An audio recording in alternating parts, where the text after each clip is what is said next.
Good evening, humans. TyrannosaurusMoth here, and tonight we're taking a look at the Action Force Pandora figure from Valaverse.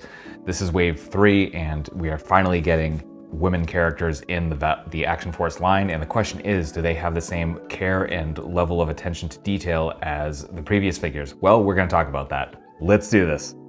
Aesthetically speaking, Pandora looks badass, and I can definitely confirm that so far, certainly Pandora has the level of detail that we've come to expect from the Action Force line, which is fantastic.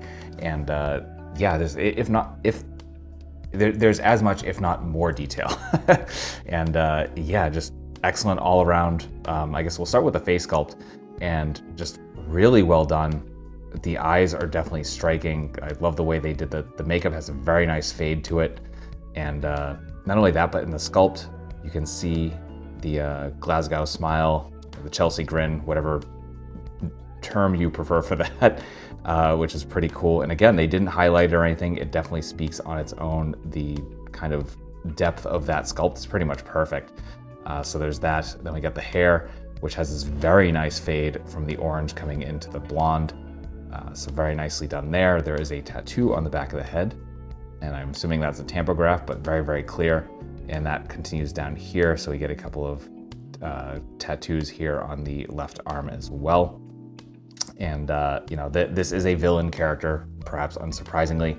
And you know, there's again, I love the villain characters, and Valaverse just does them really well. I think they're definitely the standouts of the line, and this just continues that. We've got these nice hand wraps, texture all over the place.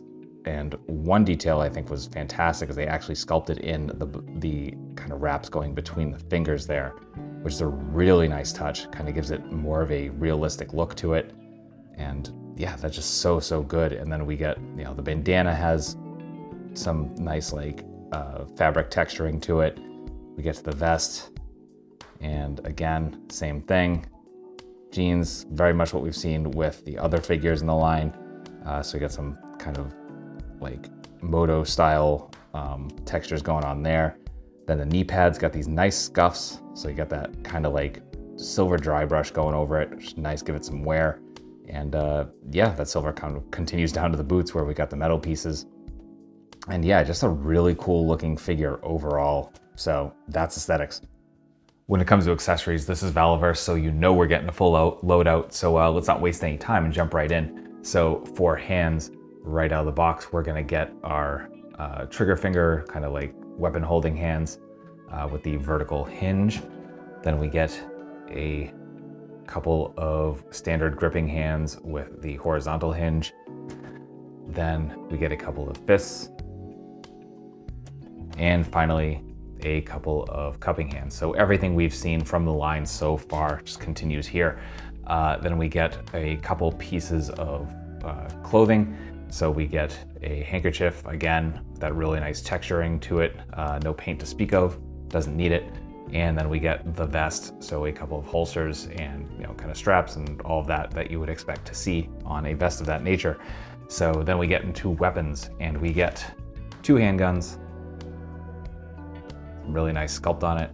Try and catch it in the light there. Then we get a submachine gun with a silencer. The silencer is not removable. However, there is a hole on the end for effects pieces, so definitely worth noting.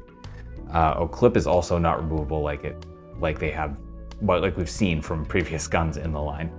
And then finally, we get a knife with just a little bit of silver there on the blade. Just excellent texture all around there. As you can see, the handle's got a lot of detail. And then finally, a sickle. And same thing, just like really nice handle with a few rivets in there, and then that nice silver on the blade to kind of help that pop. So that's accessories. Articulation and balance here are positively wonderful. As you can see, freestanding kick with a very vertical line for the kick, and just works beautifully. This took like 2 seconds to put into, so just can't ask for more there.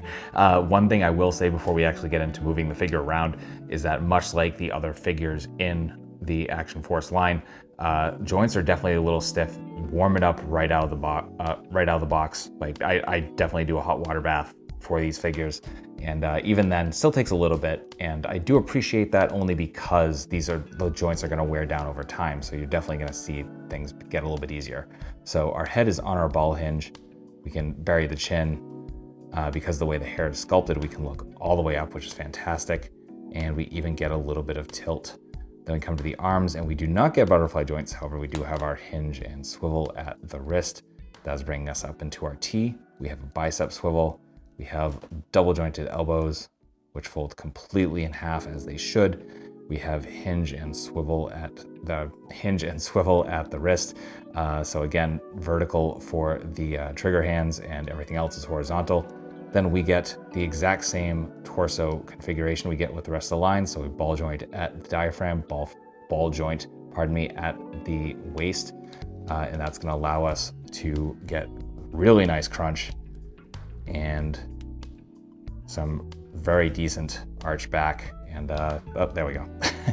So it takes a little bit of working, especially because the sculpt with the shirt, just as you can see, it kind of works around. But I like the fact that they did that. They didn't really kind of compromise on the look of the figure for that. And of course, we're going to get some side to side as well. So really nice. We do get our drop down hips. As you can see, those are like very definite drop downs. The point where we're getting almost past our splits, which is insane.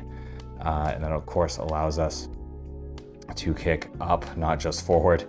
Then we have our bicep, thigh swivel, pardon me. We have our knees. These are probably some of the stiffest joints on the figure, folding to about there. We get boot cut. We get perfect point, perfect forward, honestly, and insane rocker. So that's articulation.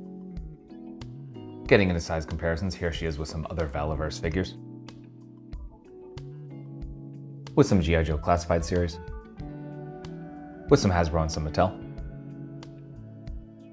With some imports. With some monsters. Finally, with an articulated icons Oni and yours truly in human form as Valaverse Action Force figure. So my final thoughts on the Action Force Pandora figure from Valaverse is that this is a kick-ass figure. It's just every bit of attention to detail and articulation and all of that we've come to expect from the line. And I've said it before, but I might not be 100% in on this line, but the characters that I do want, I am first in line to get. And yeah, just it's good to see that continuing and evolving. So I cannot recommend this enough, honestly. So if this interests you in the slightest, or you're collecting the Valaverse line, absolutely pick this up. And this is available from various online retailers. So I will include, in the description below, links to some of my favorites. So please check that out if you're interested. And all that being said, I hope you found this review informative and somewhat entertaining. If you did, please consider liking, commenting, subscribing, and or sharing. And beyond that, there are other ways to help the channel directly listed in the bottom of the description as well. So yeah, please check those out. And I hope you join me as I am here various times a week reviewing figures related to tokusatsu, dinosaurs, monsters, pro wrestling, and more, as you can see here. So yeah, I hope to see you back. And with all that being said, I hope you take care of yourself, take care of those around you, and most importantly, stay weird, simians.